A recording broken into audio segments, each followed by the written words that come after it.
नमस्कार. मी सुधीर कुलकर्णी आणि आपण बघताय कवडसा. मित्र हो, तानाजी आमचा वर्गमित्र. पण हा एवढा अशक्त होता की काय वेळेला वादळ जर सुटलं तर त्यात हा उडून जातो का काय अशी आम्हाला भीती वाटायची. साधारण वर्षाचा झाला असेल. हा जर अंगणात बसला तर एखादी घार कोंबडीचं पिलू म्हणून ह्याच्यावर झडप घालील का काय अशी त्याच्या आईला भीती वाटायची. शाळेत खेळांच्या स्पर्धा असायच्या आणि त्यावेळेला सगळ्यांची वजनं घेतली जायची. हा काट्यावर उभा राहिला की सारे आम्ही मित्र त्याच्या भोवती कडं करून उभं राहायचो आणि ह्याचं वजन किती भरते बघायचं. बाकीचे आम्ही 40-50 किलोच्या पुढं असायचो आणि ह्याचं वजन मात्र 33 किलोवरच आणायचं आणि आम्ही सगळे आश्चर्यानं आय आय आय आय आय एवढंच भरलं रे असं म्हणून तिथनं बाजूला व्हायचं. काही वेळेला हा साऱ्यांच्या बरोबर बैठका मारायचा आमच्यासारखा. बैठक मारताना प्रत्येक वेळेला हा एवढायचा.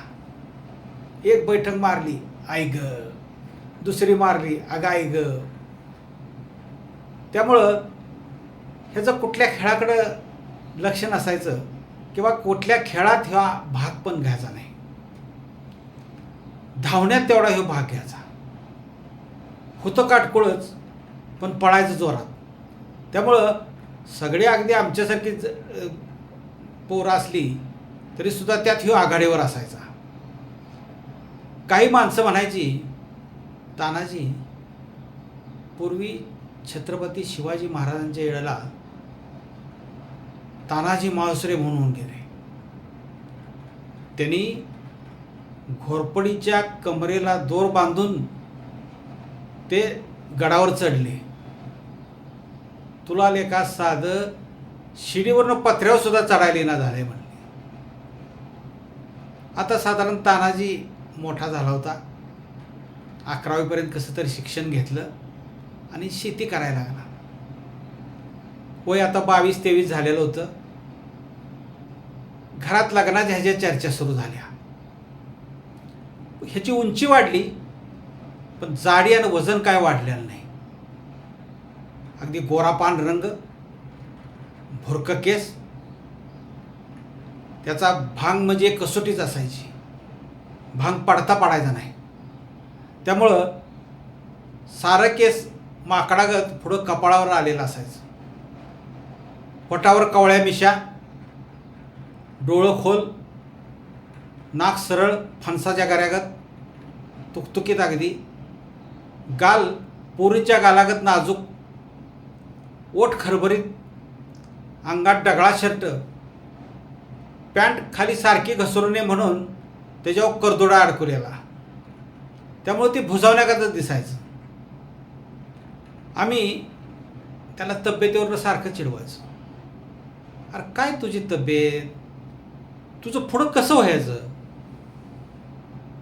तेव्हा तान्या काय म्हणायचा, मी कामाला काही कमी नाही. दिवसभर मी ट्रॅक्टर चालवतोय, 2 म्हशीन एक गायची धार काढतोय, त्यांना वैरण काढून शेतातनं भारा डोसक्यावर घेऊन येतोय. आपण काटं काय अशक्त असलो तरी तसं तुम्ही म्हणताय तसं नाही, दिसतं तसं नसतं हे ध्यानात ठेवा म्हणायचा. आपल्या हाडात सुद्धा बळ आहे म्हणला आणि आपण एकदा कामाला लागलो की काही झोपी करत नाही म्हणला. हे पटवून देण्यासाठी शेवटी रामबाण उपाय त्याच्याकडे एक असायचा.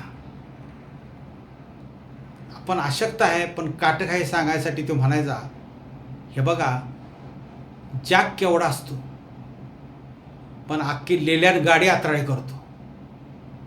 ह्या उदाहरणानं मात्र आमची तोंडं अगदी दातखिळी बसल्यावानी गप व्हायची. धन्यवाद. तुम्हाला जर हा माझा व्हिडिओ आवडला असेल तर लाईक करा, मित्रपरिवाराला पाठवा आणि सबस्क्राईब करा. धन्यवाद.